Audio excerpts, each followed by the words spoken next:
Tonight on Greater Boston, I'm Sue O'Connell in for Jim Browdy. As inflation wreaks havoc on all of our budgets and some fear another recession could be looming, how can we navigate the bumpy road ahead? Plus, trying to find housing in this economy? A new project from GBH News, Priced Out, takes a look at how soaring home prices and the cost of rent across Massachusetts is squeezing many residents out of the places they call home. And finally, creating spaces for local music artists to shine, from Boston Calling to this weekend's Boston Art and Music Soul Festival. Fed Chair Janet Yellen acknowledged the country is facing, quote, unacceptable levels of inflation before Congress today, a fact that the rest of us are painfully aware of. It's been months of skyrocketing prices at the grocery store, the gas pump, and beyond, which President Biden says the White House is doing everything in its power to address. I've been very clear that fighting inflation is my top economic priority. And there's no denying that high prices, particularly around gasoline and food, are a real problem for people. But there's every reason for the American people to feel confident that we'll meet these challenges. Not everyone is feeling that confidence, though, and some, including the CEO of financial giant JP Morgan Chase, believe a recession could be on the horizon. That hurricane is right out there down the road coming our way. So while we wait for the storm to pass, how do we navigate the rising price of just about everything? I'm joined now by NPR correspondent Chris Arnold, who's been closely following these financial struggles, both for us and I'm sure in his own home. Chris Arnold, welcome. You know, this is a very complicated economy, and it's a midterm election year. So that's another storm that's happening. But, you know, whether we compare ourselves to 5 years ago or to the period right after World War II, which many economists like to do because of the upheaval of World War II and the upheaval of COVID, things are really expensive and it's not looking any better. Right. Yeah. When the clip you played of Jamie Dimon saying there's a storm coming, when the most powerful banker in the world starts talking about an economic hurricane, guess we all should pay attention. But, you know, the truth is right now there's recessions and there's recessions. So people shouldn't panic. And, you know, there's a very good chance that even if we do technically slip into recession, it wouldn't be that bad. But, you know, people always want to do something, you know, at times like this. And we can talk about there's some good things to do and some bad things to do. But a lot of us are actually in a very good position right now. I mean, there's a lot of things to be positive about, right? I mean, the unemployment rate's very low. Almost everybody has a job. A lot of people still have sort of forced savings, if you will, from the pandemic when none of us could go out to eat very easily for like 2 years, right? So that we can talk about some of the, people are in a pretty strong financial position now. I mean, not everybody, certainly. If you've lost your job in the pandemic and, you know, we're struggling, there are people in that situation. But if not, there are some things you can do right now to kind of you know, batten down the hatches and be in good shape, I think. I want to jump into that in just a second, but I also want to talk about the powers of what any president can really do regarding controlling inflation and what the Federal Reserve can do. The presidency doesn't allow for a lot of latitude in lowering prices or putting controls on. The Federal Reserve, they can raise the interest rates to kind of slow down the market, but sometimes that can lead us to at least a short-term recession. I'm no expert, but isn't that pretty much the whole amount of power that these two powers have? Yeah, arguably the Fed has a lot more power than the president to really turn the knobs and pull the levers, because the president's got to deal with Congress most of the time. But yeah, you know, the Fed's most concerned about inflation right now, and the Fed is willing to sacrifice some economic growth, you know, to hit the brakes so that we do slow things down. And you see that most dramatically in the housing market, you know, where mortgage rates react very quickly. You can move a lot, and we've seen that. I mean, in some parts of this country, it's gotten twice as expensive in the last 2 years to buy basically the same house when you add, you know, 30-40% price gains in 2 years, plus the big jump in interest rates, you know, and that's just shut down the house. I mean, not shut down. It certainly slowed down the housing market a lot. I mean, you know, realtors are talking about this. People are lowering prices when, you know, things are staying on the market longer already. Yes, that some of that is happening. Again, I don't think people should panic though. I mean, that's part of the plan. It's like, let's tap the brakes, let's slow things down so inflation doesn't get a full head of steam here. All right, so let's get to what folks can do. I'm never really quite sure how to tier this. If you are an average American, whatever the heck that is, maybe you are the beginning of middle age, you might have kids, teenagers, maybe one in college, you are employed, you're in a two-income household. What should you think about doing in order to blunt any impact that a recession, long-term or short-term, might have on your family finances? Right. Two things. One is our human impulses kind of get in the way in like times like this, where it's like, oh no, a storm might be coming already. The stock market's fallen a bit, or more than a bit. People want to, we have this human impulse, like after stocks already fall, to sell stocks, which is not a very good way to make money. Is buy them high and sell them low, right? So, you want to stay on the roller coaster. If you're going to retire in 30 years or something, there's no reason to start, making big moves in your savings and your investments just because stocks are going down. But I think that there are things you can do. Again, a lot of us, still have some savings from back when we couldn't go out to eat. I think now is a good time to sort of get the lay of the land and, do a little housekeeping in a way, like set up, have you started saving for your kids' college? If not, start a 529 plan with, you got some thousands of dollars sitting there in an account that you didn't have before, or, consciously move that money into something that's what we call a buffer account, which is like an emergency fund, and set up an automatic payment so money keeps going in there out of every paycheck. And what that does is, after a little bit, you might have $2,000, $3,000, $4,000, $5,000 in there. And, if your furnace breaks, or maybe you do lose your job for a couple of months, that will really help, and now is the time to sort of do some of those things to set that up so that if the hurricane does hit, you're in a slightly better position to weather it, or just to take advantage of the moment to, okay, I'm not just going to spend this money on Chinese food over the next 2 years. I'm going to start a 529 plan to save for my kids' college. Speaking of Chinese food, I was talking to a delivery guy last night who, we were just chit-chatting about how many jobs he had. I mean, he pulled up in a really nice car and he was really well dressed. And I said, wow, things must be good for you because he looked so good. Kidding, of course, in a nice non-confrontational way. And we just started chatting about how many jobs he has right now. And he was really happy about it. And then talking about, to your point, how he was going to start saving for his son's college. So if you are able to do so, this is a really good time for you to take a number of jobs if that's how you're oriented, right? Sure. I mean, if you're young and you got energy and that, yes, I mean, that you can, there's all kinds of jobs that they can't fill. I mean, I was hearing, and reading, it's tough to find like lifeguards for the swimming pool. I mean, that seems like a pretty good job. You're sitting in the sun twirling the whistle, but they're having trouble even filling those jobs, right? So yeah, certainly, and some people, of course, it's hard if you're a single parent and you're taking care of kids, and there are limitations, but yeah, there are jobs out there for the taking at the moment, for sure. And what if you're at the other end of your economic journey? You either have just retired, or you're expecting to retire, or you have a house and you're not sure if you want to sell it because, as everyone in my family always says, where am I going to go? What am I going to afford if I sell this? Is it time to get cash on hand? Is it time to double down and invest in your retirement, or just go the way you're going? Well, the way I think about this is, up until the point you retire, you're playing checkers. It's very simple. Like I could tell you what to do, how to like save and invest for the future. It's not that complicated.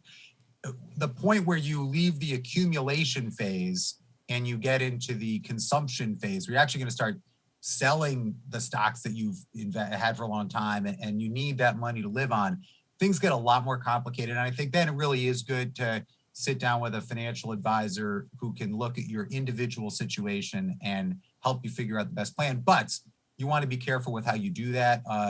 There are advisors and advisors, and some of them will charge you fees that are way too high or steer you into stuff with big commissions. A simple rule of thumb is you want a fee-only advisor, not fee-based, because that means something else, but fee-only. And that means the person who's helping you is just getting paid by you and not getting some commission for putting you into some pricey investment they're going to charge you a lot of fees. There's a group called it's called NAPFA. I wrote it down so I'd remember.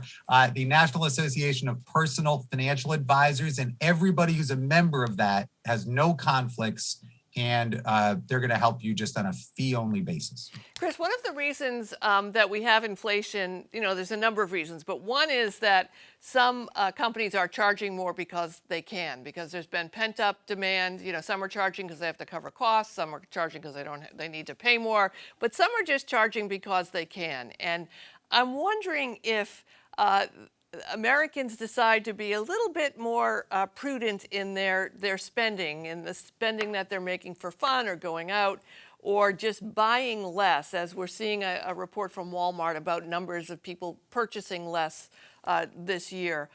Do you think that might help to drive prices down if companies see that people are holding back on spending? It's such a tricky, that there's so many, there are a million different things moving in different directions when it comes to prices. And, I think by and large, my guess is there's competition, and prices are where they are for pretty good reasons. But that said, just anecdotally, I had some shingle repair work to do on my house here in New England, right? And the guy I was talking to is like, well, normally a box of shingles is like $150, but right now it's $650. And I'm like, well, let's just hold off on even on principle. It's like, no, I'll just wait till next year. I think it is, I don't know. It's I don't know. It's never, if you don't have to absolutely do it right now, why do it when prices are 4 times normal or 6 times normal? Right. All right. Chris Arnold, we appreciate your expertise on this.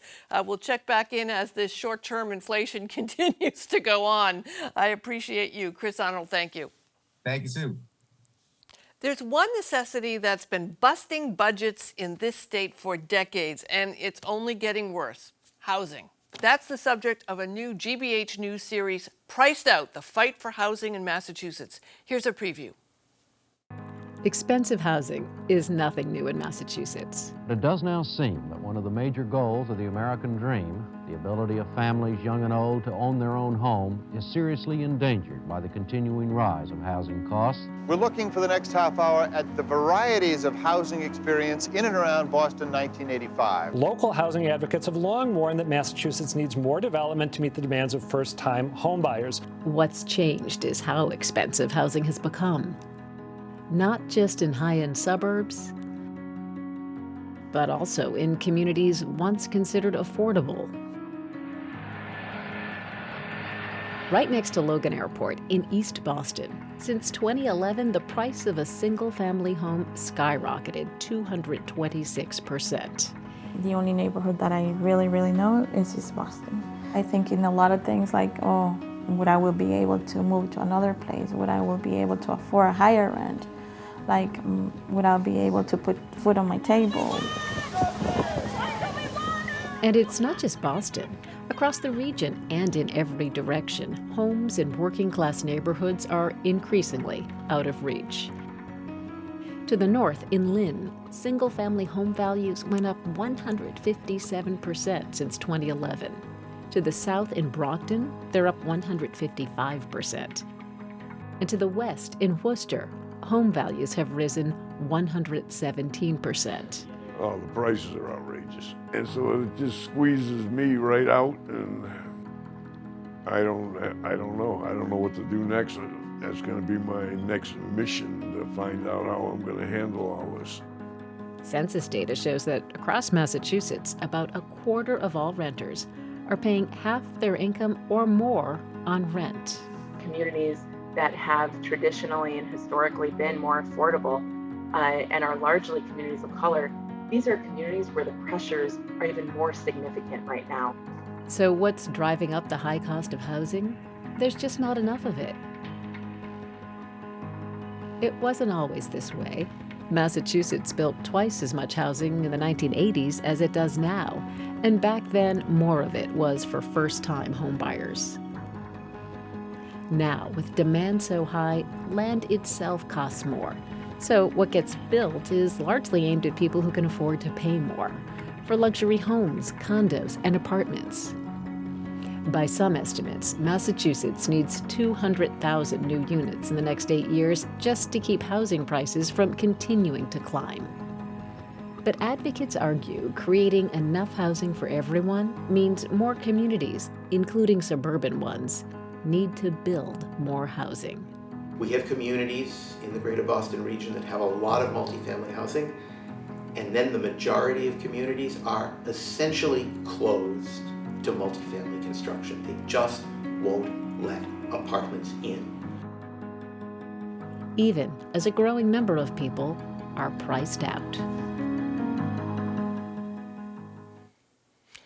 One of the people helping lead this project is GBH News senior digital producer Emily Judem, who joins me now. Emily, welcome. Look, I grew up in Revere. My grandmother lived in Revere. My mother lived in Revere. I could have lived in Revere if I wanted to back in the 1980s when I was a young adult. Not so sure I could now. Is there anywhere that's affordable now? You've covered East Boston, Brockton, Worcester, Lynn. Where are people looking to find affordable housing? Well, thank you, Sue. The short answer to your question is there really isn't anywhere that's affordable anymore. In our reporting, we found that in more than 90 communities across the state, median housing prices have gone up by 100% or more since 2011. And in fact, in your hometown of Revere, that number is now 150%. Housing prices have gone up by 150% since 2011. So some might say I'm a homeowner. I've owned this home for a long time. This is good news for me. I can sell my home for more. But the reality is, well, where are you going to go? Which is something my dad used to say all the time. I think he was clairvoyant, obviously. But how does this impact renters? So there's definitely a trickle-down effect for renters. The higher that housing prices go, the more likely landlords are to increase their rent, and the more incentive, of course, they have to sell their properties to the highest bidder. And this is pushing people out everywhere, especially the people who are already struggling to make ends meet. So, for example, next week we'll be meeting, in our series, we'll be introducing you to someone named Dave Vespucci, who's lived in Worcester for decades, and he's lived in the same apartment for 22 years. He's 75 years old. He is disabled. He worked in construction for many years and now can no longer work because of his injuries. And his landlord, according to his attorney, wants to renovate and sell the apartment he lives in and has given him until January to leave and find a new place to live in. He's really worried that he won't be able to find a place he can afford. And those stories are happening everywhere. That's a heartbreaking story, which I think is probably just the tip of the iceberg, as you mentioned. How does this impact our economy as a state?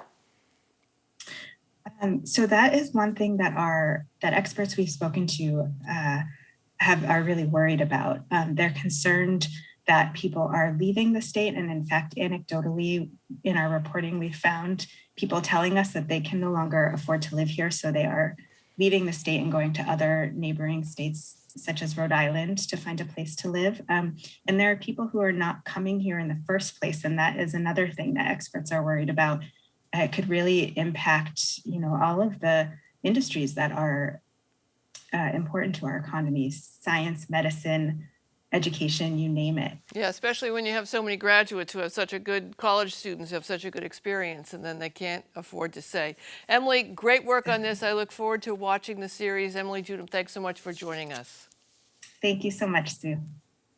Boston was hopping over the weekend with the sounds of the Boston Calling Music Festival at Harvard Stadium. Headliners included nationally known bands like Nine Inch Nails, Metallica, and Avril Lavigne, and beloved local artists like Oompa, Avenue, and my next guest, Cliff Notes. Cliff, welcome. Thanks. It's great to see you. How you doing? It's great to see you too. So, man, it has been the one time we talked, I wouldn't say it was the last time we talked, we had discussed the challenge of having a Boston Calling festival. Obviously, they need the national names. There's no doubt about that. But, hoping that they would become more inclusive of Boston artists. And this year, you were up on the stage. What was it like? It was pretty surreal. The music is always one thing, but I think the thing that stuck with me was being around a lot of family and friends and being on Boston's biggest stage. That was amazing. And the festival atmosphere, I think, I love that it's so Boston that people were immediately complaining about the noise, which is a whole nother Boston thing. I don't think that happens at Coachella, but I don't know if there's any apartments around Coachella.